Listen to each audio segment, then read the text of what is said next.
सेवानिवृत्त bank manager Devraj जी अपने आलीशान घर के बरामदे में बैठे अखबार के पन्नों को बस पलट रहे थे, पर उनका ध्यान कहीं और था।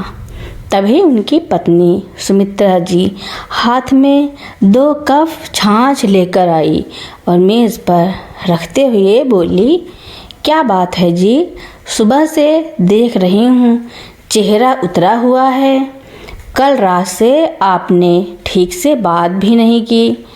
देवराज जी ने एक ठंडी आह भरी और बोले, कुछ नहीं सुमित्रा, बस ऐसे ही।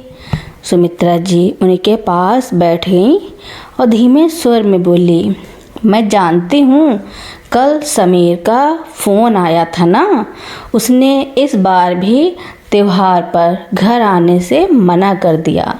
और छोटा बेटा अमन तो वैसे भी अपनी दुनिया में मस्त है।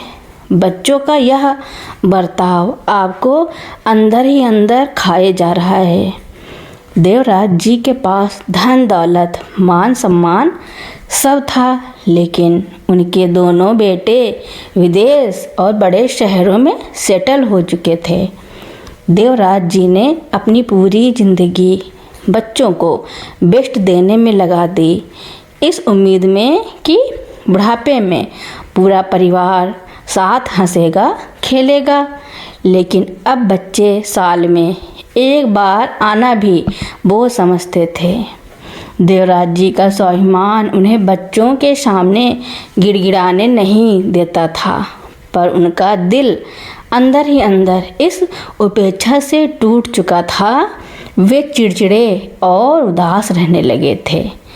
एक दोपहर देवराज जी और सुमित्रा जी अपनी पुरानी यादों को पीछे छोड़ शहर से दूर एक पारिवारिक समारोह में शामिल होने जा रहे थे।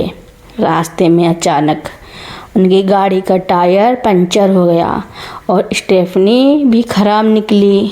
मोबाइल का नेटवर्क भी गायब था। दोपहर की चिलचिलाती धूप में देवराज जी गुस्से और लाचारी से उबल पड़े। सब मेरे ही किस्मत का दोष है। जिंदगी भर दूसरों का भला किया, पर आज खुद एक पहिए के लिए तरस रहा हूँ। देवराज जी ने स्टेपनी पर पैर मारते हुए कहा।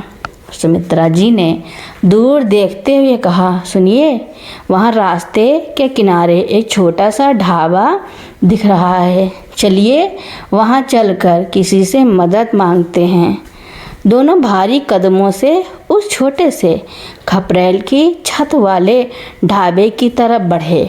वहाँ कोई तामझाम नहीं था, सिर्फ 2 खाटें बिछी थी और एक कोने में मिट्टी के चूल्हे पर लकड़ियों की धीमी आंच में दाल पक रही थी। वहाँ एक 65-70 साल के बुजुर्ग, जिन्हें सब काका कह रहे थे, फटे हुए लेकिन साफ सुथरे कुर्ते में बड़ी मस्ती में गुनगुनाते हुए रोटियां सेक रहे थे। उनके चेहरे पर गजब का तेज और एक बेफिक्र मुस्कान थी। राम राम बाबूजी, आइए बैठिए। इस धूप में तो अच्छों का दम निकल जाए। बैठिए, ठंडा पानी पीजिए। काका ने मुस्कुराते हुए उनका स्वागत किया। देवराज जी ने झल्लाते हुए कहा, पानी नहीं काका, हमारी गाड़ी खराब हो गई है। यहाँ आसपास कोई मैकेनिक मिलेगा? काका हंसे। अरे बाबूजी, पेट में जब तक दाना ना हो तब तक दिमाग का पहिया भी नहीं घूमता। आप बैठो, मैं अपने पोते को भेजकर मैकेनिक बुलवाता हूँ। तब तक 2 रोटी पालो। काका के अपनेपन के सामने देवराज जी का गुस्सा थोड़ा शांत हुआ। कुछ ही देर में काका ने मिट्टी की थाली में गर्मा गर्म बाजरे की रोटी, गुड़ और लहसुन की चटनी उनके सामने रख दी। सादगी से भरे उस खाने में जो स्वाद था, उसने देवराज जी के मन की कड़वाहट को पल भर के लिए दूर कर दिया। खाना खाते हुए देवराज जी ने देखा कि काका वहाँ आने वाले हर मुसाफिर से, चाहे वह अमीर हो या गरीब, ऐसे मिल रहे थे जैसे उनका सालों पुराना रिश्ता हो। पास के पेड़ों पर बैठे पंछियों के लिए उन्होंने एक सकोरे में पानी और बाजरा रखा हुआ था। देवराज जी ने उत्सुकता से पूछा, काका, आप इस उम्र में भी अकेले यहाँ इतनी मेहनत करते हैं, आपका परिवार, बाल बच्चे नहीं हैं क्या? काका की आंखें चमकी, वे गर्व से बोले, क्यों नहीं हैं बाबूजी, 3 बेटे हैं मेरे, एक फौज में है, 2 शहर में बड़ा व्यापार करते हैं, सब अपनी अपनी गाड़ियाँ लेकर घूमते हैं।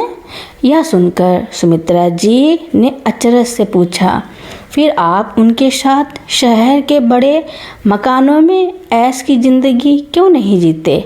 यहाँ इस धूल मिट्टी में क्यों खट रहे हैं? काका चूल्हे की आंच को धीमा करते हुए मुस्कुराए और बोले, बाबूजी, जब बच्चे छोटे थे तो मेरी उंगली पकड़कर चलते थे, अब वे बड़े हो गए हैं, उनके अपने पर निकल आए हैं तो वे अपनी उड़ान उड़ रहे हैं। अगर मैं उनके साथ रहने जाऊंगा तो सोचूंगा कि वे मेरी मर्जी से जिएं, उनकी अपनी ज़िंदगी है, अपने तौर तरीके हैं, मैं अपनी उम्मीदों का बोझ उनके कंधों पर क्यों डालूं? पौधों को जब तक गमले में रखोगे वह आपकी मर्जी से बढ़ेगा, जब वह बड़ा पेड़ बन जाए तो उसे आज़ाद छोड़ देना चाहिए। मेरी खुशियाँ मेरे बच्चों की फुर्सत की मोहताज नहीं हैं। मेरी थाली में आज 2 रोटियां हैं, मैं उसी के सुकून में जीता हूँ। काका की ये बातें सीधे देवराज जी के दिल के पार उतर गईं। उन्हें समझ आया कि वे बच्चों से जो उम्मीदें लगाकर बैठे थे वही उनके दुख का असली कारण थे। बच्चे बुरे नहीं थे, वे बस अपनी ज़िंदगी की जद्दोजहद में व्यस्त थे। इतने में मैकेनिक आया और उसने गाड़ी ठीक कर दी। देवराज जी ने काका को पैसे दिए और हाथ जोड़कर बोले, काका, आज आपने सिर्फ गाड़ी का पहिया नहीं सुधारा, मेरे जीवन की रुकी हुई गाड़ी को भी आगे बढ़ा दिया। गाड़ी में बैठते ही देवराज जी ने सुमित्रा जी का हाथ थामा और उनके चेहरे पर 2 साल बाद एक सच्ची मुस्कान थी। उन्होंने कहा, सुमित्रा, अब से हम बच्चों के फ़ोन या आने का इंतज़ार करके उदास नहीं होंगे। उन्होंने अपनी ज़िंदगी चुन ली है, अब हमें अपनी ज़िंदगी खुलकर जीनी है।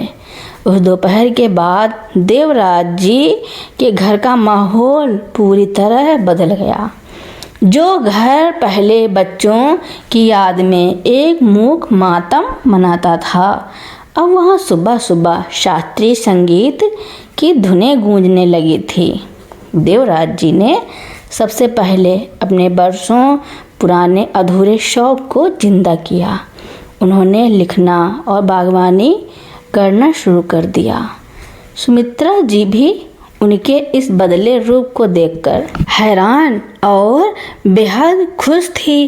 एक दिन चाय पीते हुए सुमित्रा जी ने हंसते हुए कहा, सचमुच देव जी, बरगद वाले काका ने हमारी आँखों से उम्मीद की वो पट्टी उतार दी जो हमें सिर्फ अंधकार दिखा रही थी। देवराज जी ने मुस्कुराते हुए जवाब दिया, बिल्कुल सुमित्रा, हम सारा जीवन इस भ्रम में गुजार देते हैं कि हमारी खुशियों की चाबी दूसरों की जेब में है। जब चाबी अपनी ही जेब से निकली तो ताला खुलने में देर नहीं लगी। दोनों ने मिलकर अब अपनी जमा पूंजी का एक हिस्सा पास के ही एक अनाथ आश्रम और सरकारी स्कूल के बच्चों की मदद में लगाना शुरू कर दिया। देवराज जी हफ्ते में 3 दिन उन बच्चों को गणित और अंग्रेजी पढ़ाने जाने लगे। अब उनके पास उदास होने का वक्त ही नहीं था। समय का पहिया अपनी रफ्तार से घूमता रहा। लगभग 8 महीने गुजर गए। इस बीच दोनों बेटों समीर और अमन के फ़ोन तो आए, लेकिन देवराज जी ने कभी उनसे घर आने की जिद नहीं की और ना ही कोई शिकायत की। वे बहुत सहजता से बात करते और फ़ोन रख देते।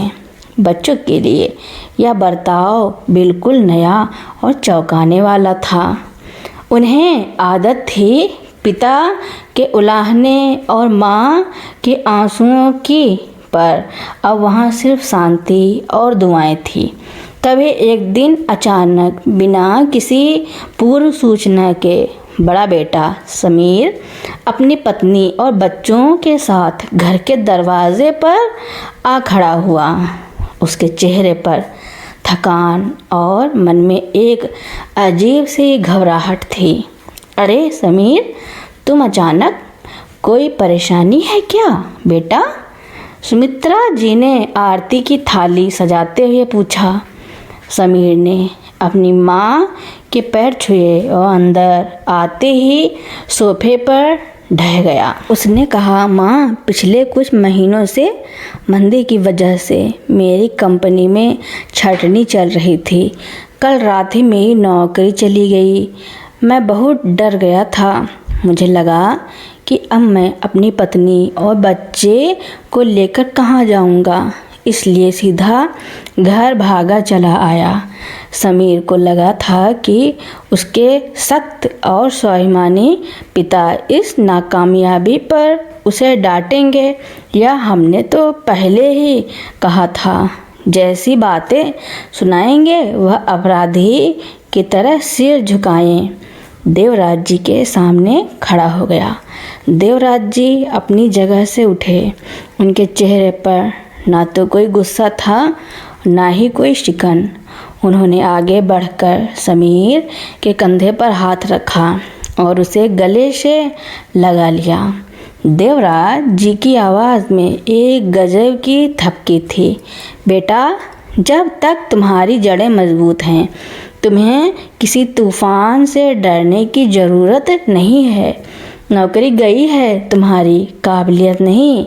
यह घर तुम्हारा था, है और रहेगा। तुम आराम से यहाँ रहो जब तक मन करे, सोचो और फिर नई शुरुआत करो। समीर की आंखों से आंसू छलक पड़े। उसने रोते हुए कहा, पापा, मुझे माफ़ कर दीजिए। जब मेरे पास सब कुछ था तो मेरे पास आपके लिए वक्त नहीं था, और आज जब मैं खाली हाथ हुआ तो मुझे आपकी छाँव याद आई।